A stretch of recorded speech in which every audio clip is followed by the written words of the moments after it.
Turnkey Solutions and another in a series of podcasts. My name is Jamie Austin, and today I have Anthony Castoro of Astor Graphics with me. So welcome, Anthony. Thanks for having me. Well, it's my pleasure, but we'll see how well you go and how well you do to see how good we want to thank you later. All right, so Anthony, you are a graphic designer. What are you making? What are you building? What are you creating? Well, Astor Graphics predominantly is involved in print work, but graphic design could be anything from social media, web graphics, emails, and the print work, of course, is anything printed, such as books, magazines, billboards, signs, anything to do with business collateral, business cards, letterheads, and anything like that. And all these things. Go ahead. That's what I was trying to get at. So let's start with the most basic. I have a company, I have a name, but I don't have an image. And so I can come to you and say, hey, I'm PSP Turnkey Solutions. We manage solutions for companies. We help them solve their problems. Can you build me an image? And you would do something like that? Oh yeah, that's called business identity, and that's what the good thing about a professional graphic designer is he or she will have a professional consistency across all your items that you need for your business, and it'll adhere to the logo and color standards that he or she creates in the beginning, and be able to have a professional consistency that way. A lot of times when you go into a franchise business or a national business, you'll notice that everything is consistent in the color, and you'll notice what it is, and it's recognizable. Sometimes in small businesses, they don't have time to do that, and they just throw together stuff here and there, and it doesn't give a credible credence to it. Like you say, like a franchise has their standards, and so you're recommending that a company should do the same thing. No, absolutely.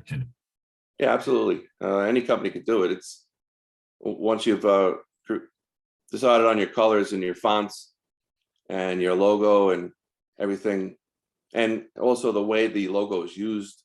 You can have different ways the logo is used in different places. If it's a black and white newspaper, say, or if it's a web graphic, or if it's different ways, you decide that ahead of time. That way, going forward, everything's always the same. And franchises do it because that way, all the different franchise locations all across the country know exactly what to do, and they don't have to think about it. I think about the American flag has a whole bunch of rules on how you display it. You're saying that's the same thing. You should have that, not those rules, but you should have a set of rules for how your company is displayed, how your logo is shown, what colors it's shown, what font is used. I mean, all of those things. It's what we talk about in process improvement is documenting and standardizing. And so you're saying you should start with documenting and standardizing your logo. It is your image. It's the visual that you send out to people. And so you want to make sure that is clear, clean, concise, and conveys the message that you want. That's right. Now, if you have a professional graphic designer or a graphic design department, they'll know that. But sometimes companies that don't have such a thing, anybody in the company who happens to be making something might make it differently. So even if you don't have a graphic design company, you should have standards anyway. All right. So as an example, I like your background. It's your office, you're at home. You've got some interesting things there, which I want to talk about later. You'll notice mine is a blurry background. I have a messy office. My eyes. So if I said to you, hey, Anthony, you're my graphic designer, could you make a background for me for my Zoom so that people don't see my messy office, but rather they get the message of who I am and what I do? Of course, that's something that I would do. Of course, there's a standard size to that. You have to know the resolution of it and the dimensions of it. And once you know that, it's easy. Easy for you.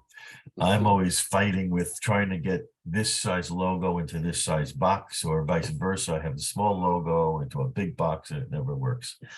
So you're saying graphic designer is a valuable part of the company. I mean, it really is again, the visual presentation of the company. So having someone like yourself is important. Use the example of you versus me. I mean, I could do it, but it won't look good. So, Well, I was thinking of the example of, let's say, an electrician. You might be able to change a light bulb, or even change a light fixture. You might know how to do some things. Some people are handy around the house, but if you're going to have something complicated done and you want it done right, you don't want to make any mistakes or something like that. So it's good to hire a professional. But with the advent of desktop publishing software, it seems like everyone thinks that they can do it. Oh, it's easy. I have this program. I could just throw together a flyer or something. But there's a lot more to it than that. There's a lot more to it than just putting it together. You'll notice a difference between a professionally designed flyer as opposed to an amateur flyer, because most people don't know about is topography, and that was a whole section of schooling that you go through. Topography is typography with type, like you were saying earlier, movable type. Well, now the type is done with graphics and software, but you have to put it down in the page in such a way so that it's easy to read. A lot of people like to cram too much stuff in all the same size, all the same font, and together. You have to do it in a way so that you're highlighting the important things larger and bolder, and other things are a bulleted pointed, say, for example. Or you want to be able to you want people to be able to look at a page and read it with ease, be able to read it, and not just look at a page and get overwhelmed and say, oh, this is too much, I can't even look at it. Unfortunately, a lot of clients always have a lot of information that they want to put on there. Like, I need to put this, and this, and like, can we cut it down a little bit? Because you want people to be able to read it and understand it, and not get overwhelmed and not even want to look at it. Like those circulars you get in the mail for the supermarkets. Right. They're so full of stuff, I can't even look at it. I'm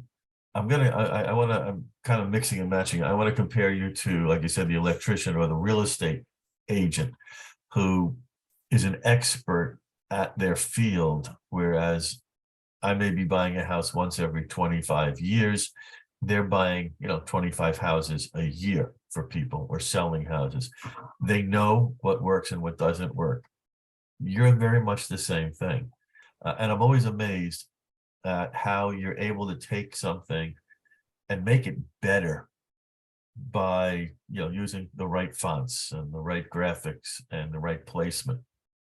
So kudos to you on that.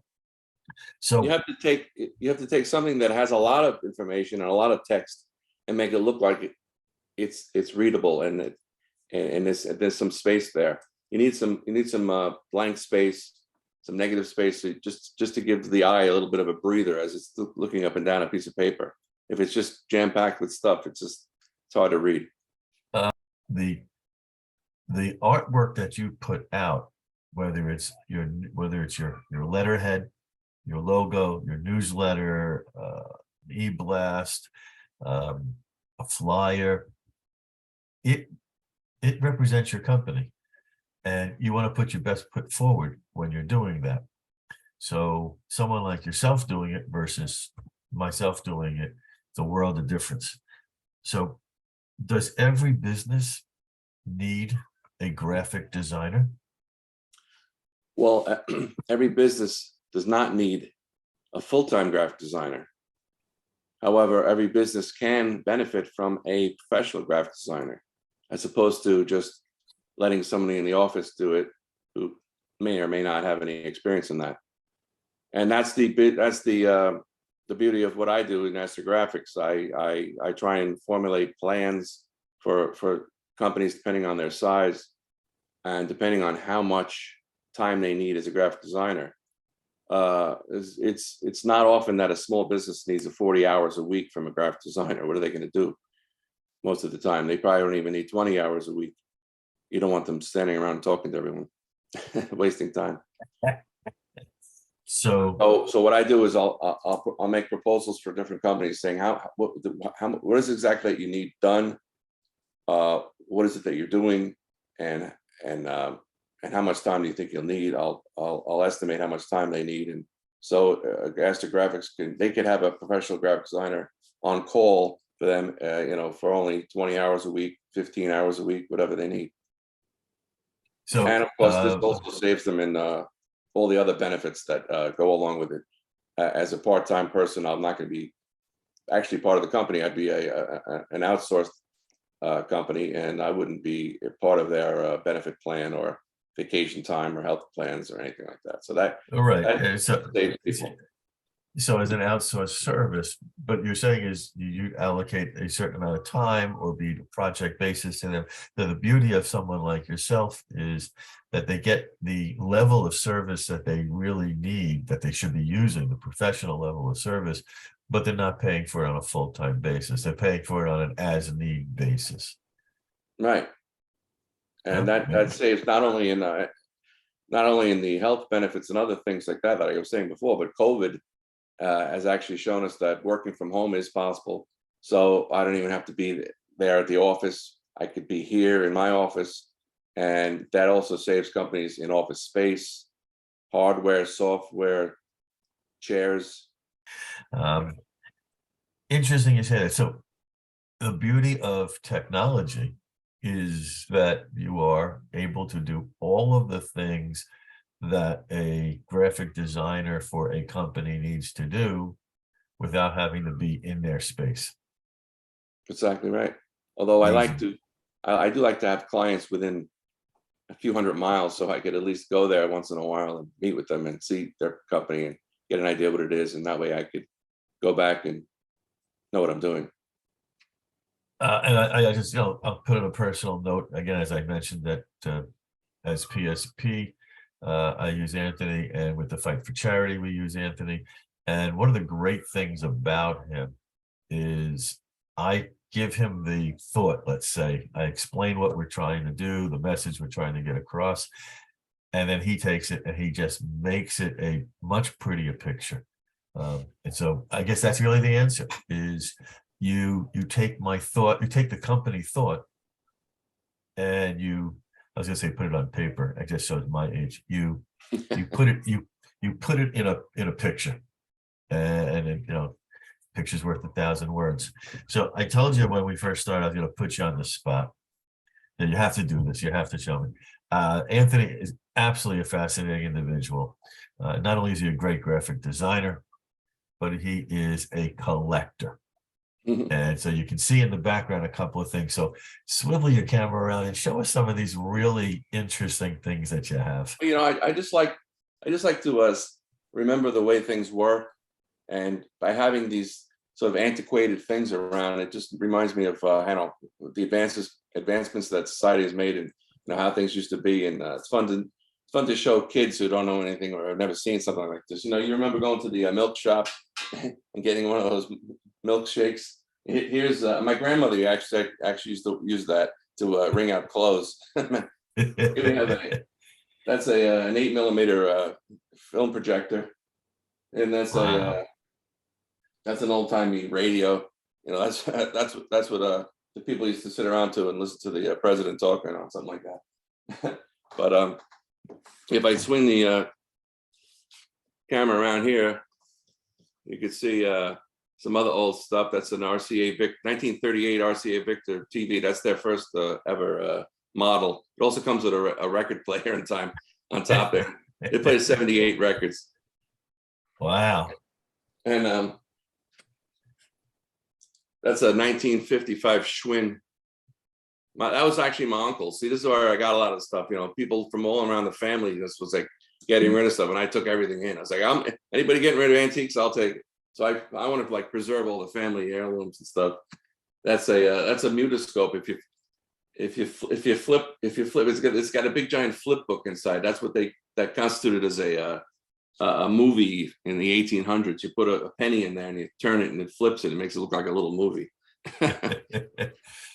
I asked you to do this because I think this is a great illustration of what you do as a graphic designer, how everything is strategically placed, how it's aesthetically pretty.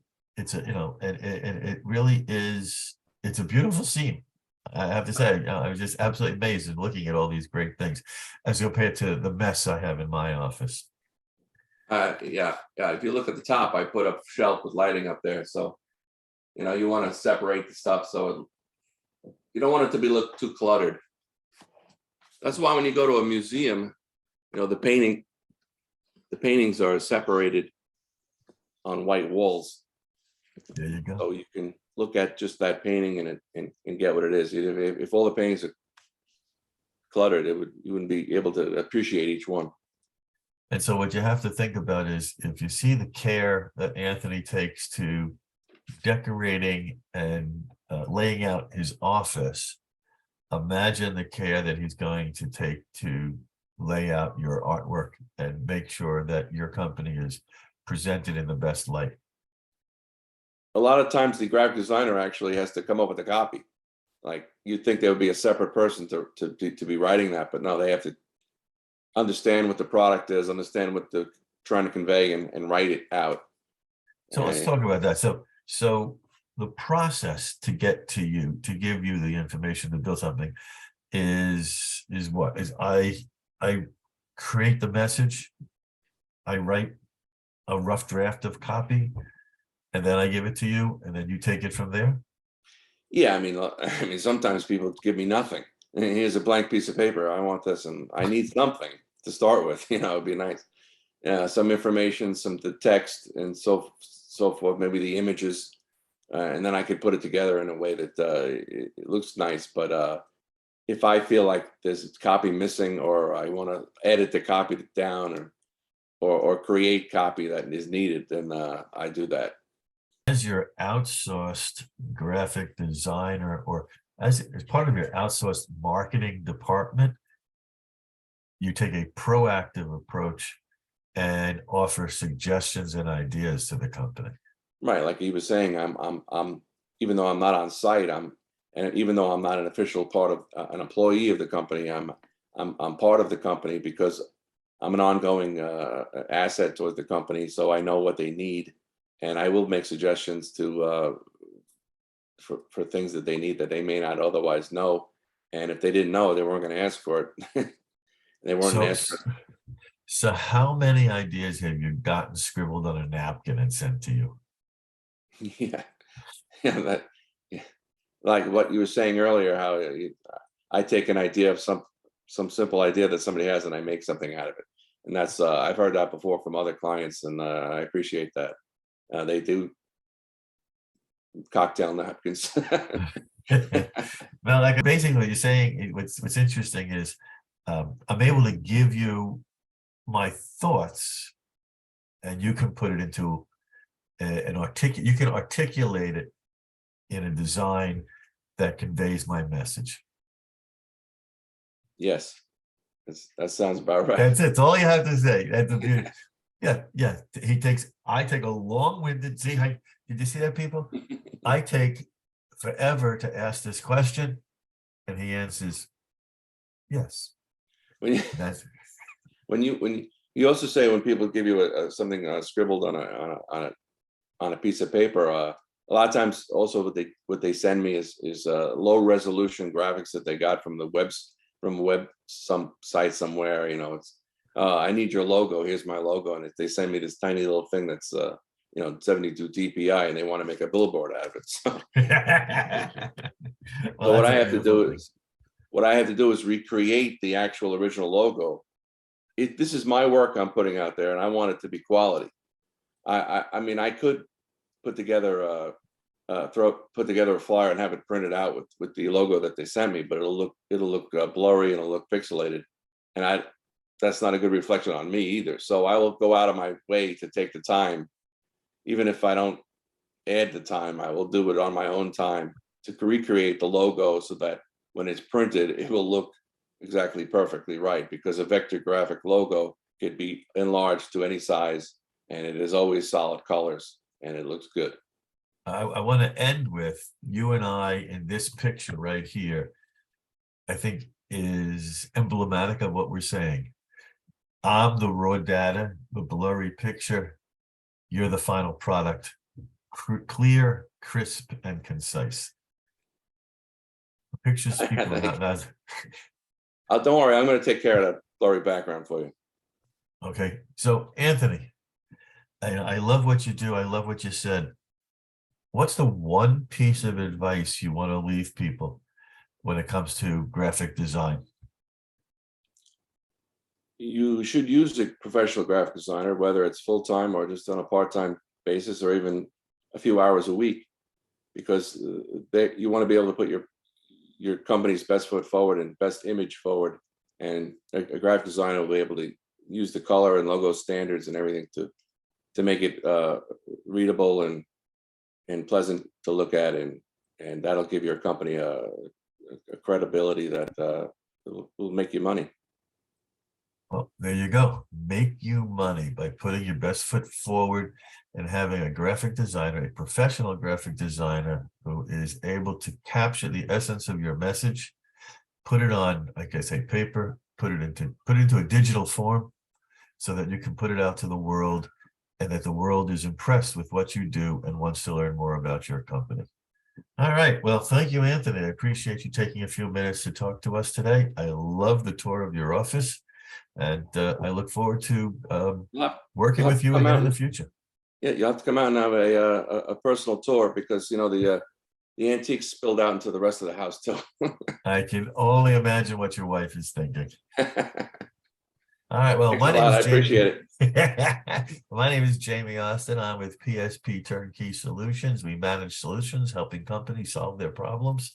And again, thank you, Anthony, for visiting with us today and telling us why it's important to have a professional graphic designer to putting your best foot forward. If you have any questions, visit us at pspturnkeysolutions.com or call me at 631-241-3958. In the meantime, have a great day.